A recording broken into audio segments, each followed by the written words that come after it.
Well, Assange has never been accused of lying or of fraud or of making money in some criminal scheme. Assange has been accused of telling the truth, period. Yeah. And they are torturing him to death in front of all of us. No one's doing anything about it. And that Mike Pompeo is a very, very sinister person. Isn't he? The worst. And I always thought that, and I've told Trump that. Never should have allowed him to run CIA or state. But Mike Pompeo tried to have him murdered.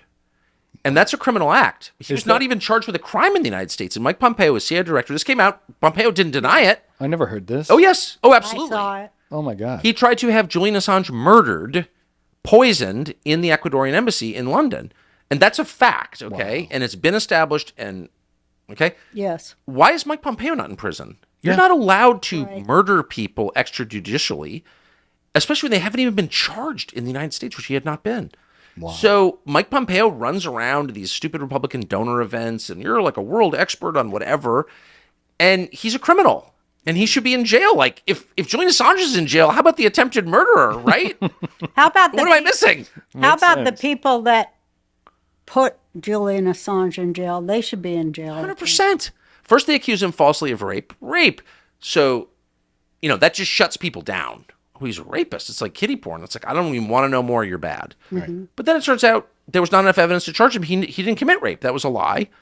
He's never been accused of doing anything. By the way, he spent 4.5 years in prison in the UK at Belmarsh Prison, which is where all the murderers in London go. Good God. And he's never been charged with a crime.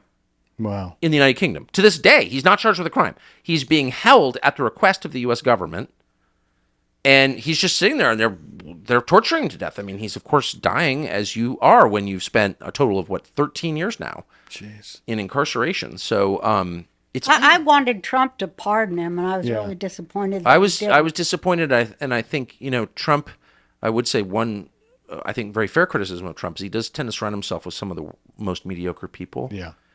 And I don't think he can find better. That may be right. But I have to say, Mike Pompeo, and I saw it up close, and I saw it intimately close, is a liar and a flatterer. Beware the flatterers. If someone comes up to you and says, I don't like you, fuck you, and here's why, I can deal with that. I can too. If someone's like, I really think you may be the reincarnation of the Godhead. I think you're Buddha, actually. I'm just being honest with you. Yeah. That person is my enemy. That's right. That person is trying to subvert me. Yeah. Is trying to suborn me. That, yeah. There's something very feline and dangerous about that, and that's who he is. He's a liar. And he's the reason that I'm not speculating, he is the reason that Trump didn't release the JFK files, which implicate the CIA in the murder of an American president. Right. And others. And others, yeah. Yeah, well, true. Anyway, yes. But, Trump, that's why I'll tell you that later. But Sorry, you're getting me going. Yeah. No, you're going where I want to go, and I'm already there too. But I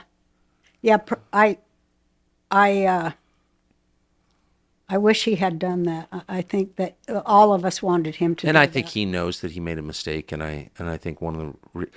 I want him to say, if I'm reelected, I will pardon Julian Assange. And also because one man's life is as valuable as any other man's life. I mean, we're all created by God. The guy put his whole life on totally right. to expose to America the war crimes we were committing. It's completely right. But that's not why they're holding him. They're holding him because... So there was the Afghanistan and Iraq files, including that famous video of the reporters getting killed. Yeah. So that was bad. It was when he released details about the CIA's a spying program they had, including on Americans. That's when Pompeo's like, we're going to kill him now. Okay.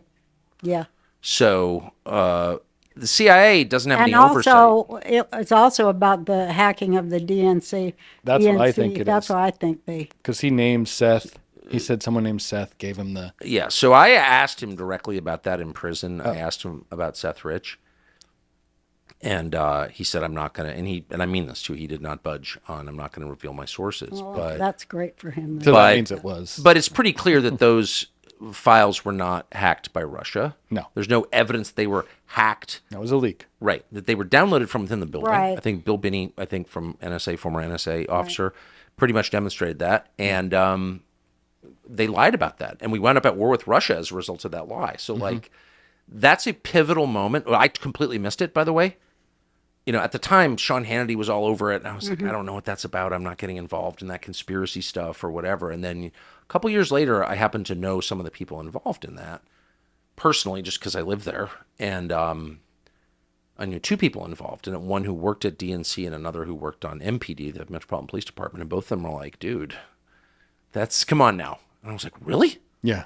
I thought it was obvious. I thought it was. So I was so stupid because I lived there, it was like, if you're surrounded, it's like if you ever known someone with an alcoholic spouse and they get divorced and all the friends are like, your wife was a really bad drunk. And he's like, I know she liked to drink, but she was an alcoholic. Really? Yeah. You're way too close to it. Yeah. And I just couldn't see it. And Trump's arrival and it wasn't Trump, it was the reaction to Trump really from my neighbors and everyone I knew in Washington. I was like, well, something's wrong here. You can't even answer simple questions about why we're doing certain things, why NATO exists or whatever. Yeah. That was the first tip off, but it took me several years to realize just how screwed up all this stuff was. Yeah. Because I knew everyone involved. I mean, you spend a lifetime somewhere in a small town like DC, you know everybody. And I'm like, I can't believe so-and-so was involved in something like that. And then a lot of that stuff is true. Yeah. I mean it too. And I'm not speculating at all. And I'm trying to be responsible and not overstate or I'll say whatever. it for you. But you'll say it. But I'm just telling you, I guess what I'm saying is the more you know about it, the truer it obviously is. Yeah. Well, It's that's right in our face. Yeah. It's right in your face. It's not like, where the emperor goes down the street naked on the horse and the people are like, hey, you're naked, or somebody says, some crazy old Jewish lady goes, you're naked. It's you. And they try to lock her up. But it's even totally worse right. because it's like he's not just naked and waving his penis in everyone's face in the parades, which they're doing.